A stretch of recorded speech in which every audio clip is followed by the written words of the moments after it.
നമുക്ക് പെട്രോളിൻ്റെ fuel gauge എങ്ങനെ വർക്ക് ചെയ്യുന്നുള്ള വീഡിയോ ആണ്. ചെറിയൊരു ബൈക്കിൻ്റെ ഫ്യൂൾ ടാങ്കിനകത്ത് വരുന്ന ഫ്യൂൽ ഗേജാണ്. ഇത് രണ്ട് കണക്ഷൻസ് ആണ്. ആക്ച്വലി ഇതൊരു മീറ്റർ എന്ന് പറഞ്ഞൊരു വോൾട്ട് മീറ്റർ. നമുക്ക് അതിനകത്ത് വരുന്ന വോൾട്ടേജ് ചെക്ക് ചെയ്യുന്ന ഒരു വോൾട്ട് മീറ്റർ. അപ്പോൾ അതിൽ 12 വോൾട്ടാണ് നമ്മൾ ഇതിനകത്ത് ഇൻപുട്ട് കൊടുക്കുക.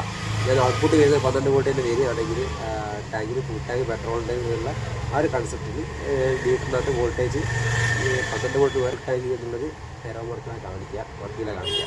ഓക്കെ, അപ്പോൾ നമ്മൾ കൊടുക്കുന്ന വോൾട്ടേജ് 12 വോൾട്ട് കൊടുത്തിട്ട് അവർ വോൾട്ടേജ് കംപ്ലീറ്റ് ആയി കിട്ടാത്ത സിറ്റുവേഷൻ ആണെങ്കിൽ നമുക്ക് മീറ്ററിനകത്ത് അതായത് MT ഉള്ള എന്നുള്ളൊരു സിമ്പിളിനകത്ത് കാണിക്കും. അതായത് ഏകദേശം 1 വോൾട്ട് 2 വോൾട്ടൊക്കെ കിട്ടുന്ന സമയത്താണ് ഇങ്ങനെ കാണിക്കുക.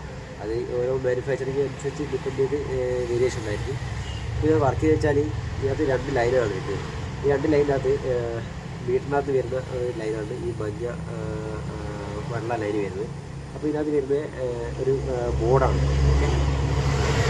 ഈ ഒരു ബോർഡ് എന്ന് പറഞ്ഞാൽ റെസിസ്റ്റൻസ് കീപ്പ് ചെയ്യുന്നൊരു ബോർഡാണ്. അതായത് ഇത് പല ലൈൻസുകളുണ്ടാവും. ഈ ലൈൻസിനകത്ത് ഈ 2 ലൈൻസ് അതും വരുന്ന ഒരു ഗ്രാഫൈൻ ഓക്കെ ആ ഒരു മെറ്റീരിയൽ കൊണ്ട് ഉണ്ടാക്കില്ല. അപ്പോൾ ഇതിനുള്ള ഈ 2 ലൈൻ തമ്മിലുള്ള ഡിസ്റ്റൻസ് ഷോർട്ടാക്കുന്ന ഒരു സെറ്റപ്പാണ് ഇതിനകത്ത് വരിക. അപ്പോൾ നമ്മൾ ഈ രീതിയിൽ ഈ പെട്രോളിനകത്ത് ഉപയോഗിക്കുമ്പോൾ ഈ അടിഭാഗത്തെ ടാങ്ക് വരുന്ന സമയത്ത് ഈ ലൈൻ രണ്ടും പോയിട്ട് ഇവിടുന്ന് ഇത്രയും ലെങ്ത് ട്രാവൽ ചെയ്തിട്ട് വരുന്നത്. അപ്പോൾ അത്രയും ട്രാവൽ ചെയ്യുന്ന സമയത്ത് ഉണ്ടാകുന്ന റെസിസ്റ്റൻസ് കാരണം അവിടെ ഔട്ട്പുട്ടിൽ വരുന്ന വോൾട്ടേജ് കുറയും. അപ്പോൾ നമ്മൾ ഈ കണ്ടീഷനിൽ പെട്രോളിങ് കുറവായിട്ട് മീറ്ററിൽ നമുക്ക് ഇൻഡിക്കേഷൻ കാണിച്ചു തരും. അപ്പോൾ ഇതിനകത്ത് പെട്രോൾ കയറുന്നതനുസരിച്ച് പെട്രോളത്ത് പൊന്തി വയ്ക്കും. ഈ സമയം പൊന്തി വയ്ക്കുന്ന സമയത്ത് ഇതിൻ്റെ കണക്ഷൻ മാക്സിമം ഇവിടെ വന്നിട്ട് ഷോർട്ടാവും. റെസിസ്റ്റൻസുള്ള മെറ്റീരിയൽ കറണ്ട് വരത്തുകൊണ്ട് മാക്സിമം 12 വോൾട്ട് തന്നെ ഇവിടെ നിന്ന് വരുന്ന അതേ വോൾട്ടേജ് ഡയറക്റ്റ് ഷോർട്ടായിട്ട് ഈ സെക്കൻഡ് ലൈനിൽ കൂടെ പുറത്തേക്ക് വരും. അപ്പോൾ ഇതിനകത്ത് വരുന്ന വോൾട്ടേജ് എത്രയുള്ള ചെക്ക് ചെയ്തിട്ടാണ് ഈ ഫ്യൂൽ മീറ്ററിനകത്ത് എത്ര മാത്രം പെട്രോൾ ഉണ്ട് എന്നുള്ള കാൽക്കുലേഷൻ എടുക്കുന്നത്. ഇത് കംപ്ലൈൻറ്റ് ഉണ്ടോ എന്ന് ചെക്ക് ചെയ്യാന്ന് വെച്ചാൽ ഈ ഒരു സോക്കറ്റിൻ്റെ ഭാഗം നമുക്ക് ഒരു മൾട്ടിമീറ്റർ വെച്ചിട്ട് ഇതിൻ്റെ റെസിസ്റ്റൻസ് അളന്ന് നോക്കാം.